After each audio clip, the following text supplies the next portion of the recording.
उत्तर प्रदेश में भाजपा को लगने वाला है तगड़ा झटका। अखिलेश यादव के बंगले को फिर से चमका रहे हैं सरकारी अफसर। जी दोस्तों, आपको बता दें कि उत्तर प्रदेश चुनाव के दौरान भाजपा को तगड़ा झटका लग सकता है। इसका अंदाजा इसी बात से लगाया जा सकता है कि सरकारी अफसर अब अखिलेश और मुलायम सिंह यादव के पुराने बंगले की सफाई करवा रहे हैं। खबर है कि 3.5 साल बाद एक बार फिर से उसी बंगले ने सियासी तापमान बढ़ा दिया है, जिसमें पूर्व मुख्यमंत्री अखिलेश यादव पर टोंटी चोरी करने का आरोप लगा था। हालांकि अब विक्रमादित्य मार्ग पर अखिलेश और मुलायम के बंगले की साफ सफाई और मरम्मत का काम नकलों में शुरू हो गया है। यूपी में चुनावों के परिणामों से पहले कई सालों से बंद पड़े दोनों बंगलों की मरम्मत और साफ सफाई यूपी सरकार का संपत्ति विभाग करवा रहा है। इसमें खास बात यह है कि राज्य संपत्ति विभाग का प्रभारी सीएम योगी आदित्यनाथ के पास है। अब सत्ता के गलियारों में इन घटनाक्रमों को बदलाव के संकेत के तौर पर देखा जा रहा है। उत्तर प्रदेश की राजधानी लखनऊ के विक्रमादित्य मार्ग पर स्थित बंगला नंबर 4 और 5 पूर्व मुख्यमंत्री अखिलेश यादव और मुलायम सिंह यादव को आवंटित किए गए थे। सुप्रीम कोर्ट के आदेश के बाद जून 2018 में इन्हें योगी सरकार ने खाली करवा लिया था। 3 साल 8 महीने से ये किसी को भी आवंटित नहीं किए गए थे। इससे यहाँ हर तरफ झाड़ियां उगाई थी। राज्य संपत्ति विभाग के अधिकारियों ने गेट बाहर से बंद कराकर अंदर ही अंदर मरम्मत और साफ सफाई का काम शुरू कर दिया है। भाई आपको बता दें कि इनके साफ सफाई काम करने के बाद अब खबर ये आ रही है दोस्तों कि उत्तर प्रदेश में अफसरों को भी लगने लगा है कि बीजेपी हार रही है और अखिलेश यादव मुख्यमंत्री बनने हैं। इसलिए 10 मार्च से पहले पूरे बंगले को अखिलेश के चमका देंगे, क्योंकि अखिलेश यादव अगर मुख्यमंत्री 2022 में बनते हैं तो वो इसी बंगले में रहेंगे। तो ये बड़ी अपडेट आई दोस्तों। इसी के साथ आपको बताइए दोस्तों कि जौनपुर में गृह मंत्री अमित शाह ने अखिलेश, अतीक और मुख्तार पर बोला हमला।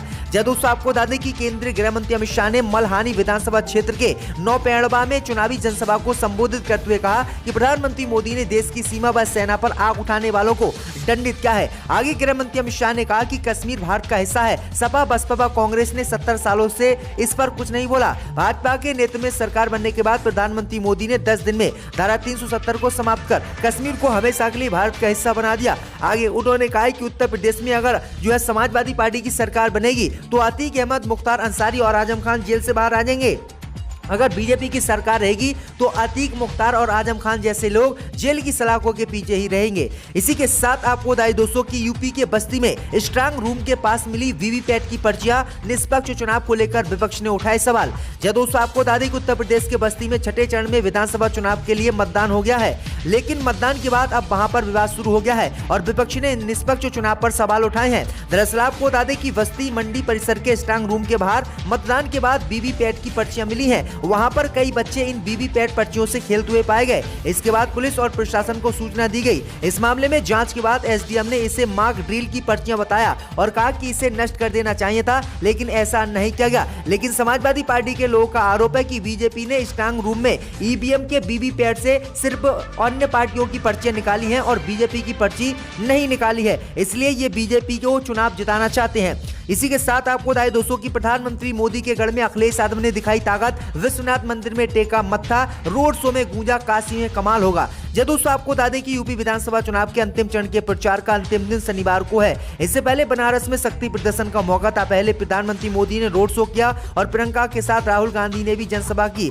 उसके बाद देर शाम सपा प्रमुख अखिलेश यादव ने रोड शो से अपनी ताकत का एहसास कराया। रोड शो के बाद बाबा विश्वनाथ के दरबार भी पहुंचे और दर्शन पूजन किया। प्रशासन की तरफ से रोड शो का रूट बदलने और 4 की बजाय केवल 2 घंटे का समय देने के कारण रोड शो करीब 1.5 किलोमीटर तक ही सिमट गया था। इस दौरान सपाइयों का हुजूम उमड़ा और इतनी लोग आज अखिलेश यादव को देखने आए थे, इतने लोग मोदी को भी देखने नहीं आए थे। इसी के साथ आपको बताएं दोस्तों कि सीएम योगी बोले सपा सरकार के गुंडे और बहन जी का हाथ ही खा जाता था गरीब का पिछली सरकारों में राशन।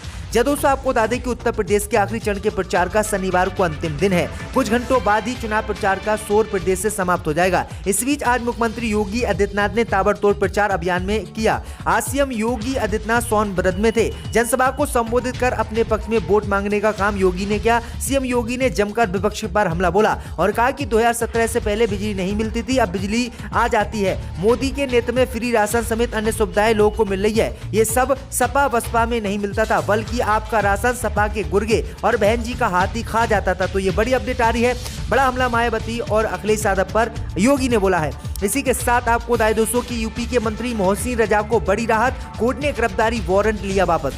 जब दोस्तों आपको बता दें कि सांसद विधायक अदालत के अपर मुख्य न्यायाधीश दंड अधिकारी अमरेश कुमार श्रीवास्तव ने 32 साल पुराने एक मामले में योगी के मंत्री मोहसिन रजा के खिलाफ जारी गिरफ्तार वारंट को शुक्रवार को वापस ले लिया है। अदालत ने आदेश पारित करते हुए रजा को 20,000 रुपए के निजी मुचलका भरने का निर्देश दिया है। दरअसल आपको बता दें कि यूपी सरकार में मंत्री मोहसिन रजा अदालत में पेश हुए और दलील दी कि वह अपनी बीमारी के कारण बृहस्पतिवार को अदालत नहीं आ सके थे। अदालत ने बृहस्पतिवार को पाया था कि लड़ाई झगड़े से संबंधित 32 साल पुराना मामले में 3 मार्च को सुनवाई के लिए अदालत में लगा हुआ था, जहां पर बवाल पक्ष को अपना साक्ष्य देना था, लेकिन मोहसिन रजा वहां पर नहीं हुए थे। उसके बाद उनके खिलाफ वारंट जारी किया गया था।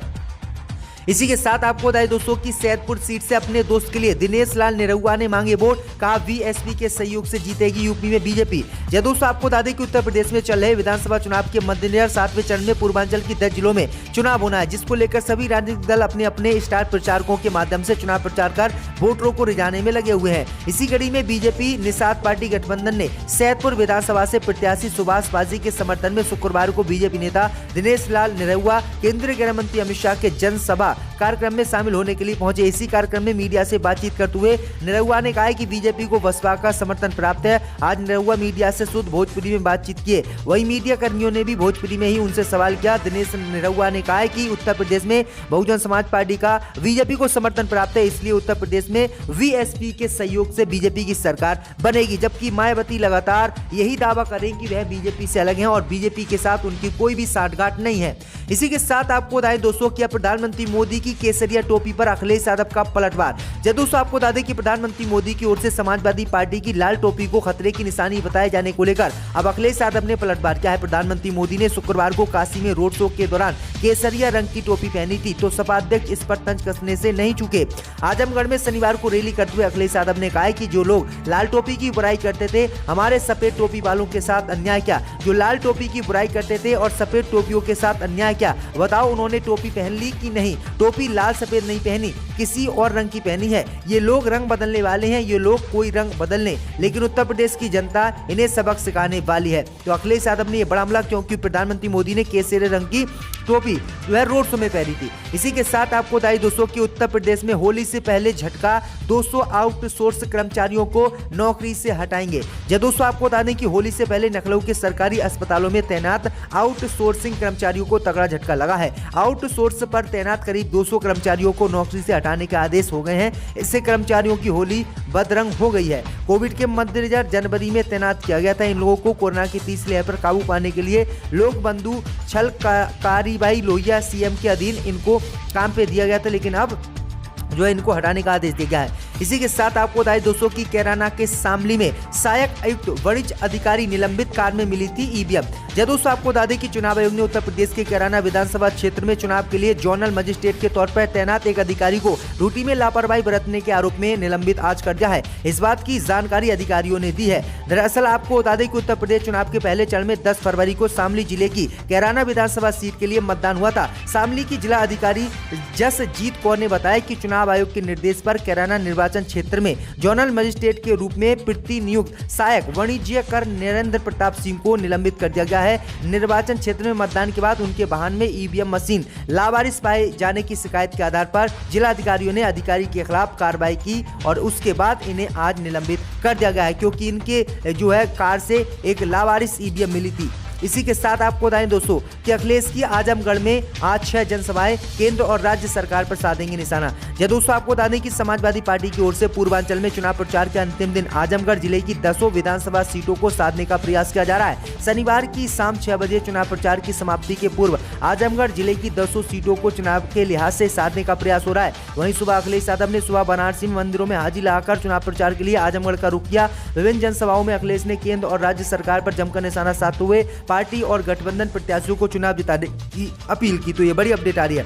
इसी के साथ आपको बताएं दोस्तों कि वाराणसी में प्रधानमंत्री मोदी बोले सबका साथ सबका विकास सिर्फ नारा नहीं, ये हमारा कमिटमेंट है। जय दोस्तों आपको बता दें कि प्रधानमंत्री मोदी शनिवार बनारस में विधानसभा चुनाव की अंतिम सभा को संबोधित करने के लिए सेवापुरी विधानसभा क्षेत्रीय खजूरी पहुंच रहे हैं। शनिवार को वाराणसी में अंतिम चरण के चुनाव के लिए प्रचार का अंतिम दिन है, जबकि 7 मार्च को मतदान होना है। वहीं खजूरी की जनसभा के लिए प्रधानमंत्री मोदी ने लोगों को एक बड़ा बयान दिया।